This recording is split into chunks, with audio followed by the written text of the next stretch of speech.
place might not look very inviting now, but in 10 years' time this will be a lush woodland, and in 100 years' time a beautiful forest.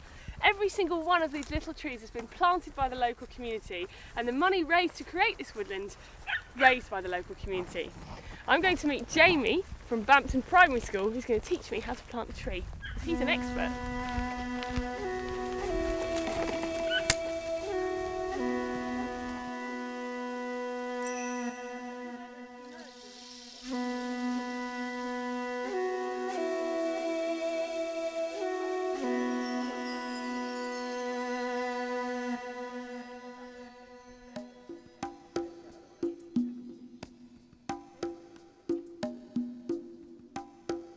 Jamie, you came down when the 5 acres over there of woodland was planted, didn't you, and helped with your school. There were 150 from the school come down. Today it's only you, you're the only kid, so you're going to teach me how to plant a tree, aren't you? Yep. Okay, let's go. First you need to dig the hole. Okay, this is our tree, by the way. Doesn't look very appealing at the moment, but it's going to grow into a big ash tree. Right, is there any special technique with this, Jamie, or is it just a matter of sheer brute force? Try and get it roughly so you can fold the roots up or down, and so they'll fold up. So they'll fold up? Yeah. Okay. And how deep does it have to be?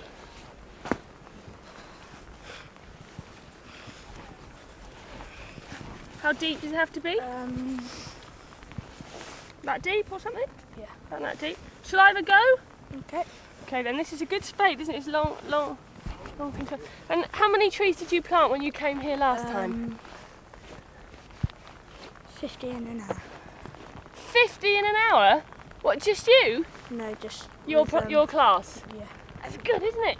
Oh, it's not very easy, is it? Does it have to be... I'm not doing a very good... Clay soil, that's why. Is that why it's clay soil? Yeah. You learnt that in doing this? That'll do. Think that's alright now? Right, so we just bung the tree in there, simple as that, is it? Yep. And now what do we do? We put the soil back in. Easy.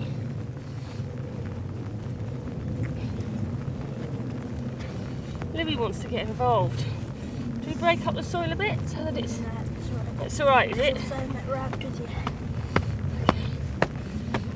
We have to push it in, do we? Yeah, you use your foot as Make well. it firm, and that's it. That's a tree. Now we need to put a stake in the garden. Oh, do we? Okay. Yeah. Where are they then? Stake in a guard. Okay. I'll stay by the tree.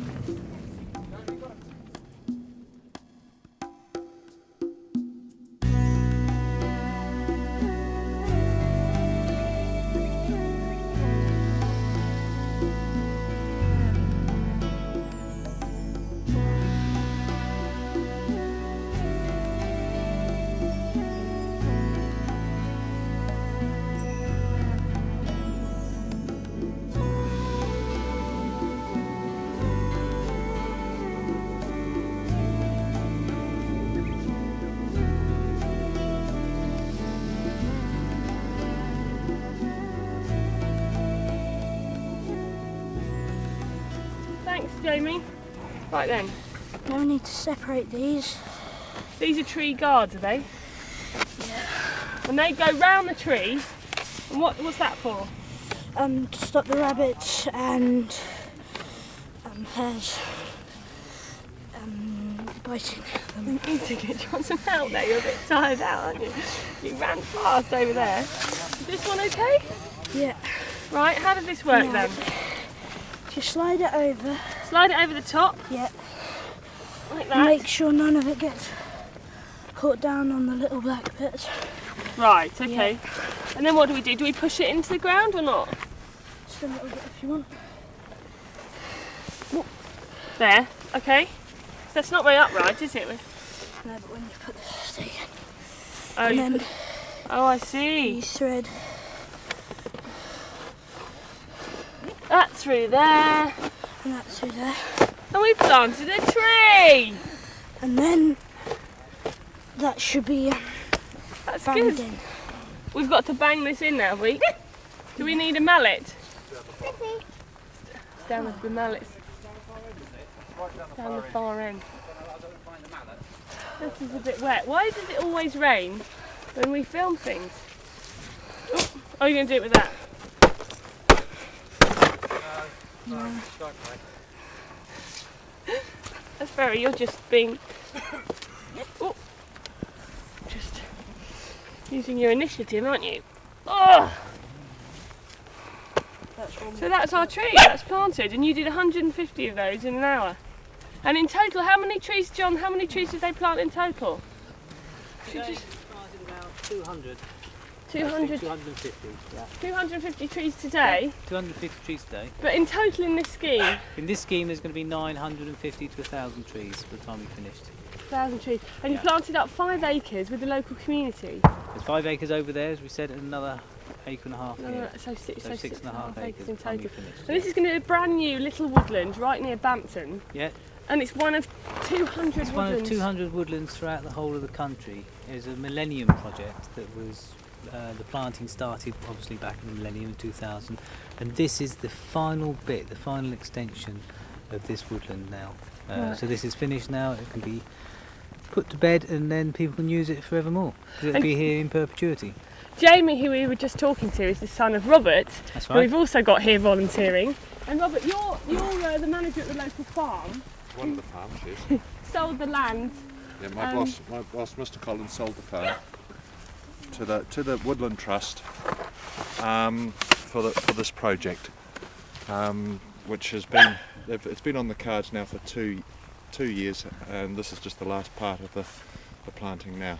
It's very exciting, your son's been involved. And over here we've got John, who's also a volunteer. John, you've come out on this very rainy day to plant some trees. Very rainy day. And you are part of the community and you helped raise some of the money, didn't you, for the scheme? Yes.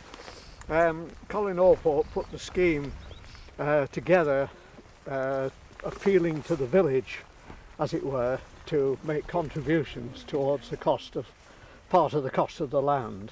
And he did a very good job. We got the full total virtually. In fact, we got the surplus, which allowed us to purchase this extra bit of land. Bit of extra woodland for the community. That's right, and it follows the line of the footpath, which people can to walk down to the Thames. Right. So certainly on a nice summer's day, it'll be a particularly good walk. Now it might be a bit of a while before these trees look attractive, mightn't it? Because at the moment they're just sort of sticks in the ground, aren't they? And they're very small. Yes. How long, John? How long do you think before the trees are going to be, you know, tree-like? New woodland like this, you usually find it looks more like a woodland within the first 10 years. You know, these trees, the oak, the limes and the cherries that we've got planted in here will be getting on for 10 to 12 feet within 10 years.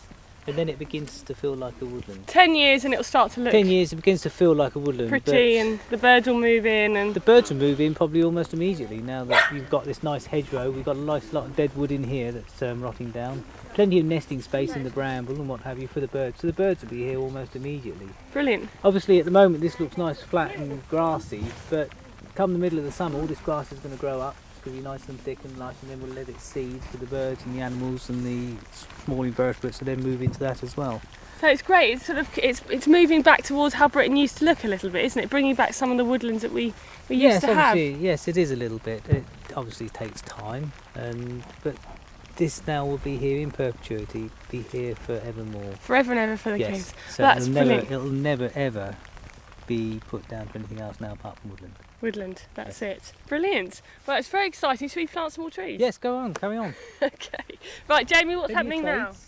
Are you going to help plant a tree, Shannon? Come on then. What about you, Sylvester? Sylvester's our sound man today.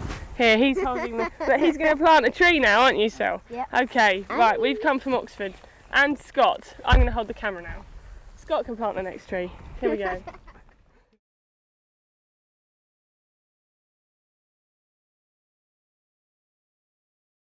Standing in a garden in Headington today with a man up a ladder and one of our viewers, Mrs. Turtle, Brownie Turtle, and you got in contact with me, didn't you, because you had a bit of a conundrum in your garden. Yes, I've got this very tall tree and I'm quite short and my arms are short. Somebody gave me a nest box for Christmas, and how could I get it up the tree? I had no idea. So you saw an article that I'd written in the magazine, the RSPB magazine, the Royal Society for the Protection of Birds, and you thought, I know, I know who'll give me a hand, and you wrote me a letter, didn't you? That's right. I realised you lived in Oxford, so I wrote and asked if anyone could put a nest box up for me. And it was your daughter who'd given you the nest box, isn't Yes, it? she lives in the Shropshire Hills, so it's not very convenient. And it's not that easy, you're going up and down ladders. And your daughter's actually a bat conservationist, isn't she? Yes, she is, yes. Fantastic. In Shropshire. And we roped in our man up the ladder, Ian. We phoned up the local RSPB group and we got you, Ian. How did that come about? Well, I'm the group leader of the Oxford local members group, and you said, could I find someone to help you? And being the biggest mug around, I came on this programme. We got you up the ladder. Okay, and it's not a necessarily straightforward thing, is it, attaching a nest box to a tree? You can't just put them anywhere. Well, first of all, it's ideal to have the bird box somewhere between the north and the east. That's to give protection, so that if the nest box is on the south side in full sun, the young birds could become roasted almost in the box. If it's more to the west, the prevailing wind will drive rain into the hole. So while north or east might be thought to be cold, it's the best side for the box. The other thing you've got to do ideally is to fasten it up with a wire rather than nails. Right, so this is putting a wire round the trunk. Round the tree. But the main thing with a wire around the tree is that it needs to be checked every 2 or 3 years to make sure that the tree isn't being cut by the wire. Right. Now, in this particular case, with Mrs. Turtle being unhappy to climb the ladder, we couldn't expect her to check the nest box every couple of years, or the wire every couple of years, so we're going to nail it. Right, okay. And is that the right place for it there? I think it's okay here. Okay, let's get on with it. Fine. Right, because you're hoping that the great tits will come and nest in it, aren't you? Because, well, tell us the story about that. The great tits have nested regularly in the box in my neighbour's garden for 8 years and raised a family every single one of those years. Until last year, the starlings cast their eye on this nest box and enlarged the hole so much that this year they're planning to nest in it. And so it's wonderful that the great tits hopefully have a chance of moving next door and raising another family in Headington. Okay, so the starlings have sort of taken up residence next door where the great tits were living. They've sort of swapped, but the great tits have been evicted. So you're hoping that they'll move in here. Because Ian, although Brownie wants to encourage great tits in her nest box, the starlings that are living next door are also valuable wildlife, aren't they? Even though everyone thinks of them incredibly common and everywhere and perhaps a pest. Well, first of all, you can't dictate what bird is going to use the box. It depends what bird fancies the box. And as far as the starlings are concerned, these birds are in fairly serious decline. Nobody should regard them as a pest. They are a very attractive bird. They tend to be noisy and aggressive, strutting around the garden. They're outrageous, aren't they? I mean, they sing the sound of telephone ringing. Yeah. Incredible. And they pick up, they imitate. Real mimics. Pick up, yeah. They are. But they're wonderful birds to have around, and I think that if you've got a box up there, anything might breed in it. Obviously, the small hole on this particular box here is designed more for blue tits. We don't have many blue tits in the area apparently, and therefore great tits might start to make the hole bigger and use it. So different birds will come in and sort of change the size of the hole of the nest box to that suit their needs. That's right. But despite the fact they've got tiny little bills, they can sort of peck away at the wood and change the size. Even the blue tit will peck around the hole, and maybe to see how hard the wood is, but they make the hole the size that they can use. That's the important thing. Right, and you sometimes get predators, don't you, going in and taking the young out of the nest box. How should people react to that? Well, there are one or two ways you can deal with it. You can put gorse or bramble or something like that below the box, which will prevent squirrels to a degree climbing the box.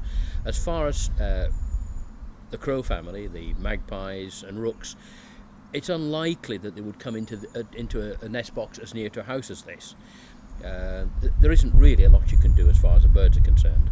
Right, okay, it's kind of part of nature as well, isn't it? It is. It's all part of biodiversity, which I think is an important feature. Yeah, and there's lots of evidence that although it looks very cruel when a magpie grabs a baby chicken and eats it, and they do it in quite an audacious way, don't they? They're very visible, but actually there's an evidence that they're not causing the decline of songbirds. Well, if you take the blue tit, for example, normally 12, 14 eggs in a box. If every one survived, we'd be climbing over heaps of blue tits in nature's way. Blue tit central. That's right. I mean, it's part of nature's survival that birds eat other birds. I mean, if you look at the wonderful raptors, the kestrels, sparrowhawks, they only survive on eating other animals. Now, sometimes in your nest box you might get wasps and other insects, and should people chuck them out? Wasps are difficult because of the danger of being stung. As far as other insects are concerned, before the breeding season starts, say January or February, it's as well just to have a look in the box, make sure there's no debris, last year's nest for example, clean it out. You don't need to pick out every single bit. Birds aren't that fastidious, but on the other hand, clean out the rubbish and make it as tidy as you can. You wouldn't want to move into a dirty house. That's right. We struggle to keep our own houses clean, don't we, Brownie? Well, thank you very much for having us at your house. Now, are you happy with your nest box? Yes, I'm absolutely delighted, and thank you all very much indeed. Thank you. And I'd like to thank Brownie for a donation she's given to the RSPB. Thank you very much, Brownie. Yeah, that's brilliant. And how can people get involved in the local RSPB group? Well, we meet monthly, the first Thursday in the month at the Methodist Church Hall in New High Street. Methodist Church in New High Street? The Methodist Church Hall in New High Street, Headington. Okay. To anybody who knows Headington, that's a street with a shark in the roof. Well, we all know that. We meet there the first Thursday in the month between September and May, except January, because the first Thursday could be New Year's Day, we meet on the second Thursday. Meet on 8 o'clock and we have some wonderful speakers. Brilliant. The details of our talks and our field trips are in all the public libraries, so people can see what there is on in the library, or they can even visit our webpage. And what's the address? It's www.rspb-oxford.org.uk. Once more, Ian. www.rspb-oxford.org.uk.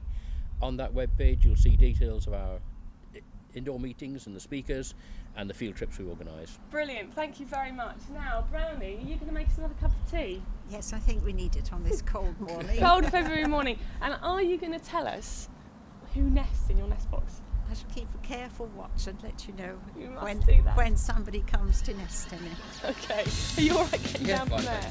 Well, you can sit up here.